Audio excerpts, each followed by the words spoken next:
The makeup, I think on a good day would take 3 hours, 3.5. Bad day, 4 hours, 4.5. Fee Neal, who had done makeups before, like long makeups on different people.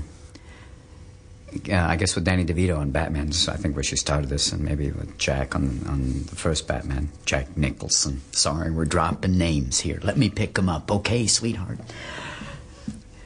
She came up with the idea that since you have to face the mirror, and since I couldn't just fall asleep because I had to keep my face moving all the time, they have to test it and make sure that you go through a full range of motion. She would put a TV up here with a videotape player so you could see it in the mirror. Bad for subtitle movies, but great to watch films while you're in makeup. Our hairstylist, Yolanda Tusing, prepares Robin for makeup by slicking down his hair, putting in bobby pins, and then applying what we call a wig cap. And this will keep his hair really flat so it doesn't interfere with the application of the appliances. Greg Canham designed the makeup, and Greg did several different sculptures on Robin's face. And we actually had a picture of a woman who resembles Mrs. Doubtfire quite a bit, and it was a black and white picture taken in the 40s. And Greg sort of fashioned this makeup after this picture of this woman that we had.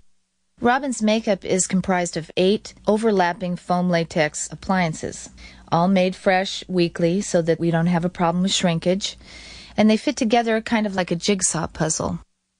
When we first started doing Robin's makeup, it was upwards of around 4 hours. We knew we had to get it down from there because they wanted to be able to shoot with him for at least 10 hours a day. So if it took us 4 hours to get him ready and an hour to get him out at night, that was going to make for a very long day for Robin. So the more we did it, the faster we got. By the end of the film, it took me about 3 hours. Yolanda here is doing what we call iron curling, and this makes the hair have a much more lifelike quality. At this point, I'm gluing down his eyebrows and applying the forehead piece. This overlaps onto his temples and back into the hairline so that the wig appears to be growing right out of his head.